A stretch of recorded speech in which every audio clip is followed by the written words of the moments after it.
بسم الله والحمد لله والصلاة والسلام على سيدنا رسول الله وعلى آله وصحبه ومن والاه أما بعد. We continue our study of the work of the great scholar of our tradition, Al-Imam Al-Ghazali rahmatullahi alayh. The work that we're reading and we're studying together is called Dear Beloved Son, Ayyuhal Walad. This is essentially a long letter that the great Imam wrote to one of his students when the student had requested some parting advice. And so we've been through various different advices that the Imam gave. Now the Imam tells a story. He says, and we read, "Now contemplate another story. Hatim al-Asam was a companion of Shaykh al-Balkhi. May Allah have mercy upon them both." Meaning what? This man, Hatim al-Asam, who was a great scholar, he was a student of Shaykh al-Balkhi, his teacher. Hatim al-Asam is an interesting person because his name is not actually al-Asam. He is Hatim. Al-Asam in Arabic translates to, anyone know? Related to Summun. Close. Can't hear. Right? Can't hear. And why was he called Al-Asam? Well, there's a well-known story about him that one day a woman came to ask him a question. And as she stood there to ask him a question, she passed wind. Obviously, that's embarrassing. So what Hatim did was, he said, "Sorry, I didn't catch that. I'm a little hard on hearing. Can you tell me what you were saying? I didn't hear it." And the idea was that if she feels he can't hear the words that she's saying, then he probably didn't hear the sound that she made. And so in order to preserve her dignity, her honor, and how she was feeling in that moment, he feigned being a little hard on hearing. Some have even said that he continued to behave in this way for a long time so as to ensure that it's convincing. And so he was known as Hatim al-Asam. One day the teacher asked him, Shaqiq asked Hatim, "You've studied with me for 30 years. What have you learned in this time?" And Hatim said, "I've learned 8 lessons from you. They suffice me. They're enough for me because in them are my deliverance and salvation." So we begin. Hatim then continued and said, "The first lesson that I've learned," he said, "I observed mankind and I found that everyone has a beloved and an object of passion which they love and long for. Some of these beloveds keep his company until they reach the edge of his grave. And then everyone returns and leaves him alone and lonely. None of them enter the grave with him. So I reflected and I said, the best beloved a person has is that which enters the grave with them and offers them solace therein." So the first thing I want to point out here is, scholars of the past were not obsessed and prioritizing abundance of knowledge. Imagine in 30 years, he said, "I learned 8 lessons." We live in an interesting time where we have access to perhaps more knowledge than ever before in history. The ability to get an answer, right or wrong is a different story, but to get verses of Quran, get a hadith provided to you, it's so easy today. But that hasn't, I think, if we're honest, translated to more knowledgeable people. It might be people who have a lot more information. But how much has been internalized? How much has really transformed them as human beings? What's the point? If a person has gathered books and books and words and sentences, but none of that really changed them. Hatim is saying, "I learned 8 lessons."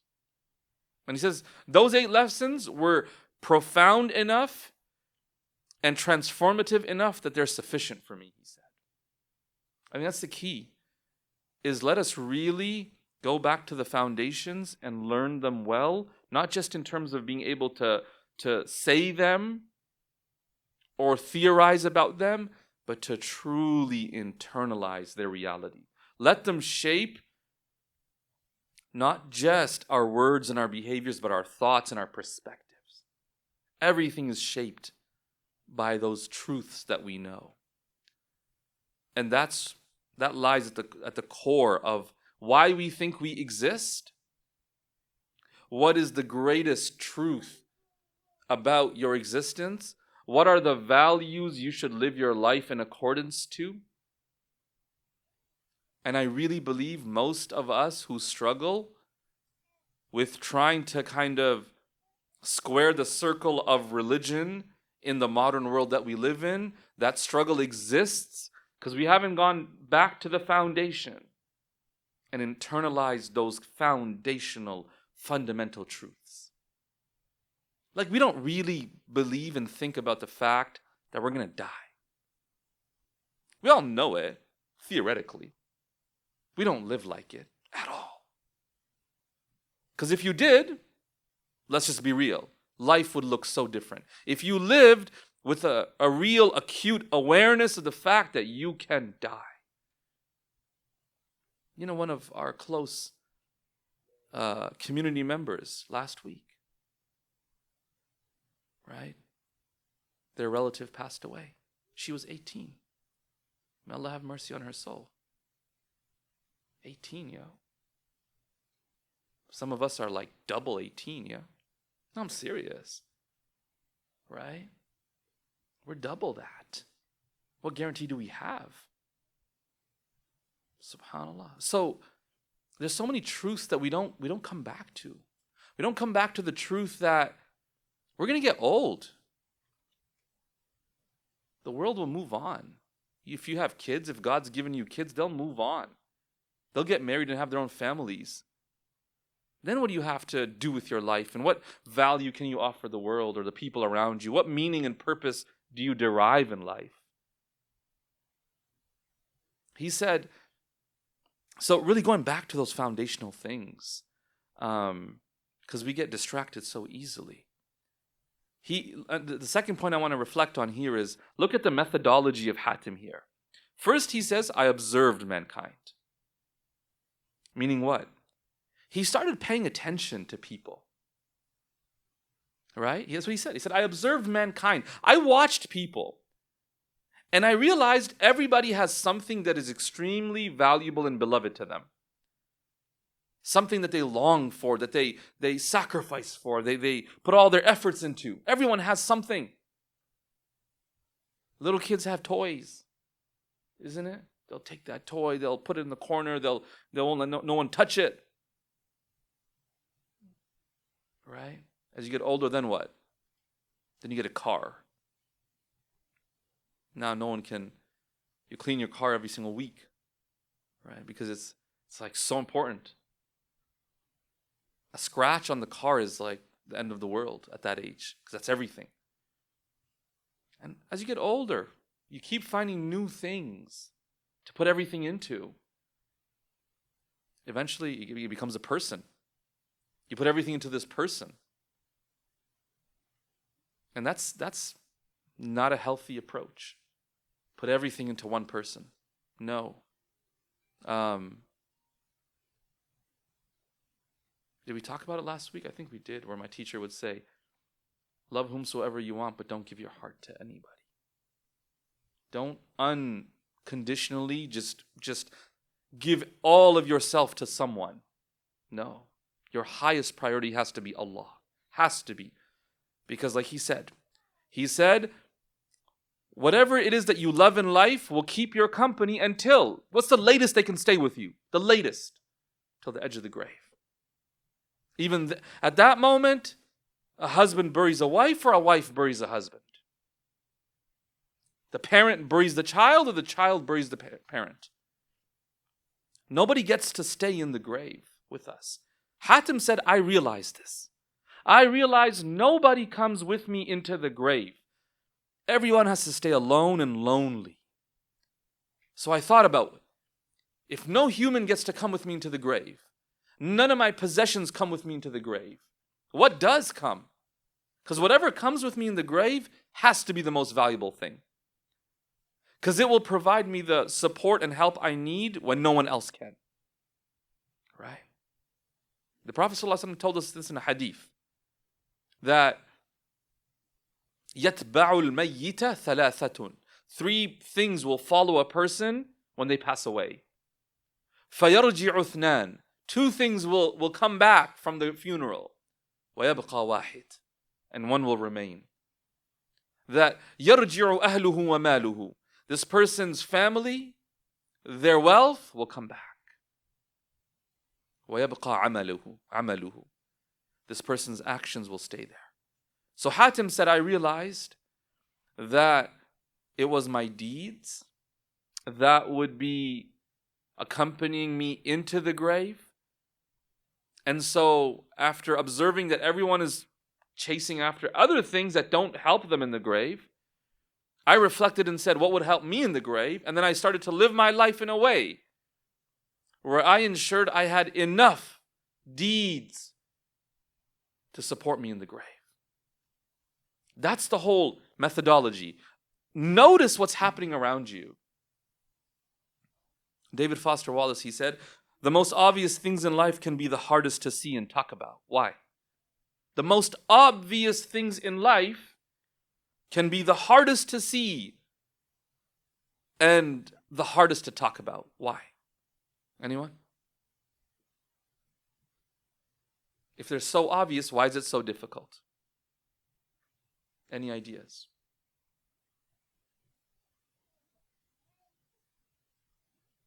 Yeah. Okay. One is that because they're painful. Sure. What's another reason? Because it's such a given that you never consciously think about it. You know when I talked about we're going to die? That's such a given that we just don't even pause to question it.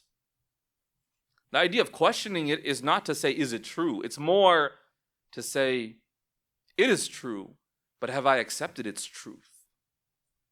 Have I internalized its truth? Has the truth of this reality informed and transformed my living and being in the world?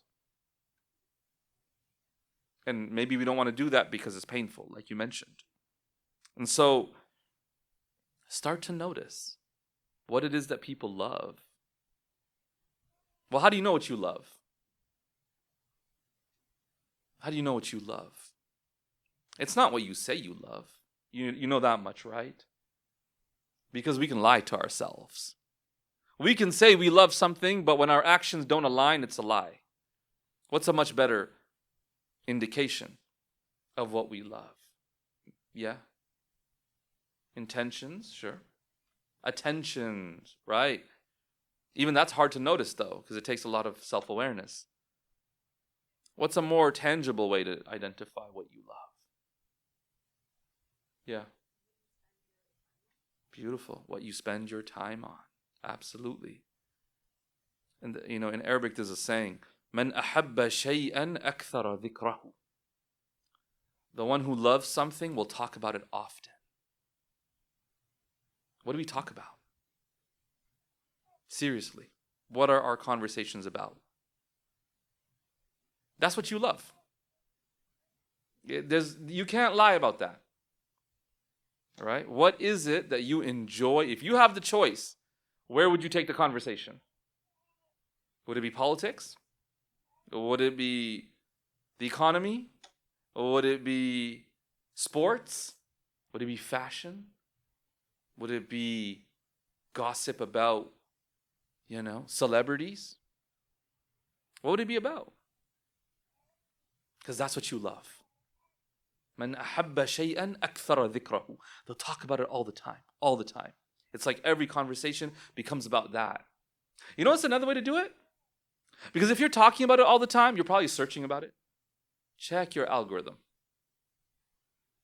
Not in Ramadan. Outside of Ramadan.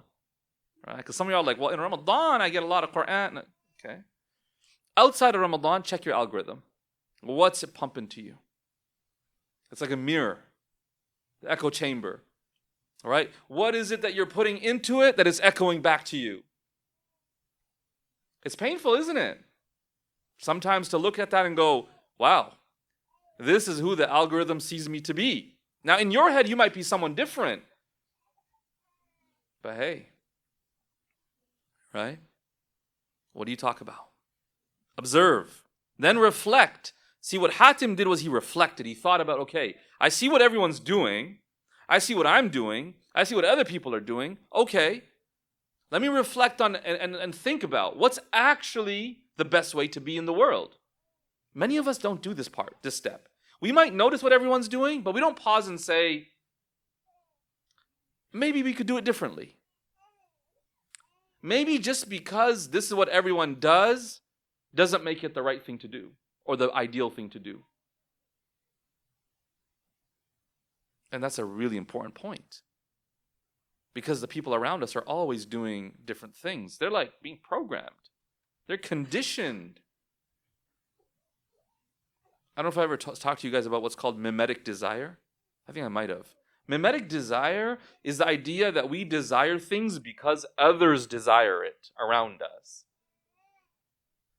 Why do you think Mercedes is good? Because the people around you think Mercedes is good.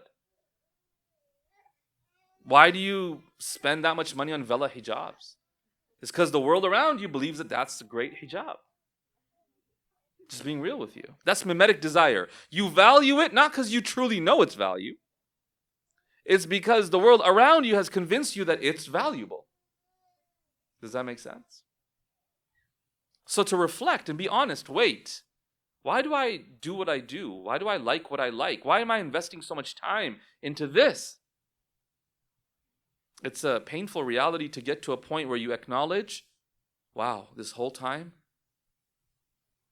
I've been doing it to try to keep everybody else around me happy.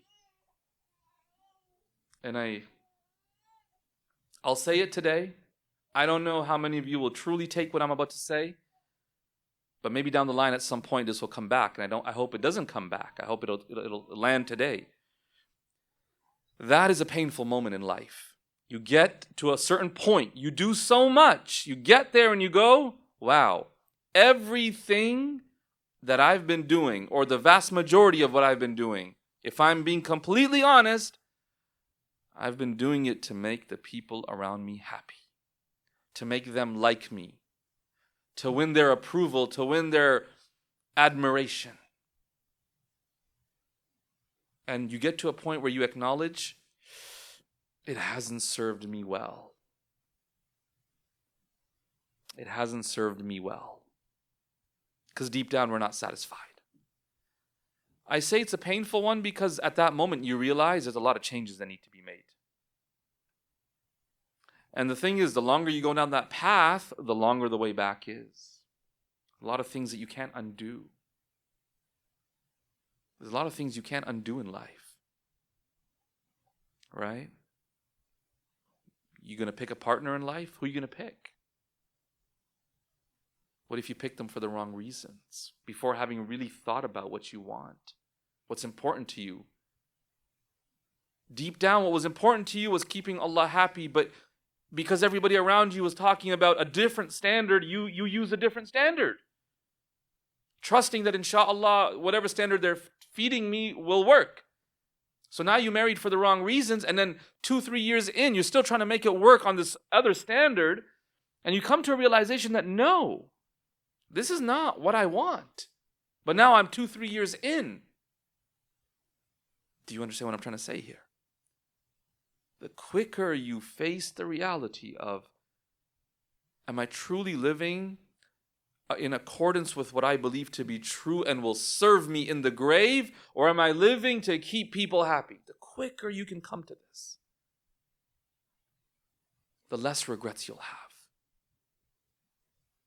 Does this make sense? But that takes observation, reflection, and then to live and choose, make decisions in accordance with what you truly believe.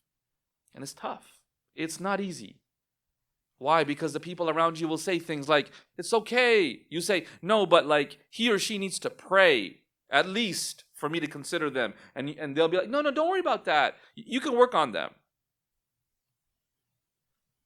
No. No, that's no, but they have a good job. No, but she's like this. No. Down the line, you're going to want to turn around and blame those people. Hey, you told me this. You can't blame them. You chose it. You chose it. No one will come and save you in that moment. You will live with that decision. That's why it's so important. Pause. Notice what's happening. Reflect. Is this really what I want? What's being sold to me? And start to make decisions and choose to live in accordance with that truth. It's not easy. I know this. I'm not saying it is, but it has to be done. Imam al-Ghazali, he says, everybody has an object of desire. Everything, rather, has an object of desire. The object of desire for the eyes is to look at beautiful objects in attractive forms. He says the object of desire for the nose is to smell sweet, pleasant fragrances. The object of desire for taste is, delicious food. Now he said, animals, they also enjoy all of these things. What sets the human apart is their ability to move above and beyond these sensory pleasures. Where I'm not just enjoying things because of what I see. I don't love them because of how they taste only. Because the one who lives their life, think about this, where when they reflect on what they love, it's all just sensory satisfaction. I love things that taste good. I love what looks good. I love what feels good. They're kind of like an animal, right? Because that's what animals do. Animals also enjoy eating certain foods and looking at certain things. That senses. It's the human being that enjoys what Aristotle called higher pleasures. Like a really deep conversation where you feel like you understood the person and they understood you. And there's that moment of deep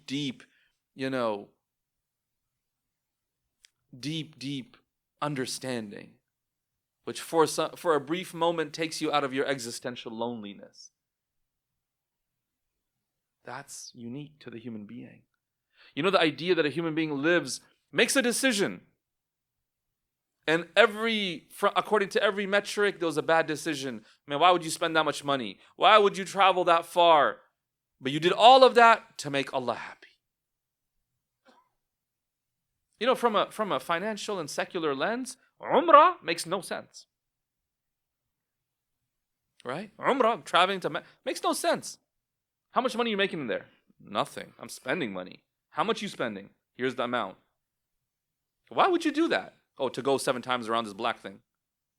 Okay. Couldn't you just do that around your block? Yeah, you could. So why go there for that? And then go to the Prophet's mosque. Okay. And do what there? Like meet the Prophet? No, he's not alive. His grave is there. Oh, so you're just going to walk by a grave? Oh, interesting. You see, from a secular lens, none of that makes sense. From a very pragmatic perspective, no, it doesn't make sense. But when you live for a higher purpose, a higher objective, you see the whole situation differently. And there's no way you can explain it without starting to talk about those higher objectives. Where you tell them that, listen, life is not all about what's convenient, what's expedient, what's the simplest, most efficient route in life. That's not what life's all about. Life's not about what's the most enjoyable, although Allah has placed great enjoyment in these higher objectives that you live for. Giving charity is not, the most financially intelligent decision from a purely mathematical, secular lens. But the satisfaction, fulfillment you get in helping another human being, that's a higher objective. And so what are we living in love of? See, as we grow spiritually, this is an important point here. As we grow spiritually, we gain control over our desires and those animalistic passions. So then we're able to move beyond the appearance and the form of things. We start to reflect on the realities behind them. When it comes to appearances, we desire and we lust for them. When it comes to meanings and realities, that's when you truly fall in love. Like a deeper appreciation. But our society's focused on forms. Everything that's sold to you is not to make, it's not for your soul. Whatever's sold to you is for your body, for your senses. Is it not? That's what it is. That's the marketing today. Allah subhanahu wa ta'ala taught the Prophet Adam the realities of things when he taught him the names of everything. See, a name is merely a form representing a reality. And that's why it's important that we don't just learn the words of religion. We learn the realities, the meanings. The great Maulana Rumi, he speaks about how the word flower, the word doesn't smell or look good. Do you get that? If I say flower, the room doesn't smell good. Just by saying the word. Because the word is just a sound. It's just a representation. It's a form. But without saying a word, you bring a bouquet of flowers in the room and you walk around. It smells good. It looks good. It's nice to look at. There's a difference between form and reality. A lot of us are living our lives deceptively falling in love with forms, appearances, outward, external, creation. And none of that goes with us to the grave. A beautiful heart, a pure soul, deeds that were done to please Allah, out of love for Him and out of fear for Him, those are realities. All right? Maulana Rumi, he says, people chase the moon, but they end up settling for the reflection of the moon on the water. Imagine someone who comes to a river or a pond that's still at nighttime, and they look and they see the moon in the river, and they go, that's so beautiful. They pull out their phone, start taking a picture of what? The moon in the river. What will we tell them? We'd be like, yo, you fool. Look up. Why would you look there for the moon? Look and take in the splendor and the glory of that moon by looking directly at it. This is just a representation. It's a reflection in the water. He says that's what we're doing today. With the dunya, we're looking at what we think is what's love, what we think is beauty, what we think is truth. But these are all just words. These are all just physical forms. He says, move beyond that. Move to the reality of what it truly means to love. Move beyond an outward appearance. What's truly beautiful in a person is their soul, is their heart. Right? A kind, generous, humble person is loved by all. Will truly be loved by all and appreciated. Something in our fitrah just inclines to such people.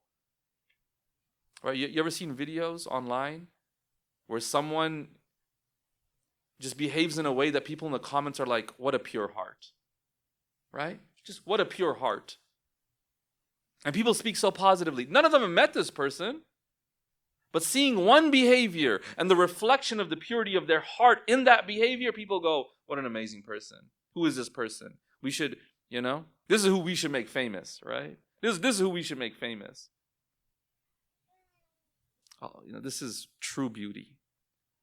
And we understand this when we get older, right? When we get older, we all understand this. That's why hopefully our parents tell us the same thing, right? Oh, it's your heart, your purity of your heart, purity of your soul. But when you're young and you're just blinded by passions and lusts and ambitions, right? You lose sight of all that. And the world doesn't help because it just fuels that. So Imam al-Ghazali says that Hatim said the first lesson I learned was to reflect on what what everyone loves and what everyone's passionate about. I observed it. I reflected on what truly deserves to be loved, what truly deserves to be committed to, and I decided to live my life in accordance with that. All right, so may Allah Ta'ala grant us tawfiq. We'll stop here. We'll continue, inshallah, with the second lesson out of 8 lessons that he mentioned. But hopefully you realize this is a very powerful lesson. You can see why. In 30 years, 8 lessons, the likes of this, that's profound, deep, gets to the root and the core of who we are as people. And so, inshallah, we hope to continue studying these lessons and hopefully benefiting from them and being transformed by them, inshallah. May Allah Ta'ala grant us tawfiq and ability. Ameen ya Rabbil Alameen wa sallallahu wa sallam wa barak ala Sayyidina Muhammad wa alihi wa sahbihi ajma'een walhamdulillahi Rabbil Alameen.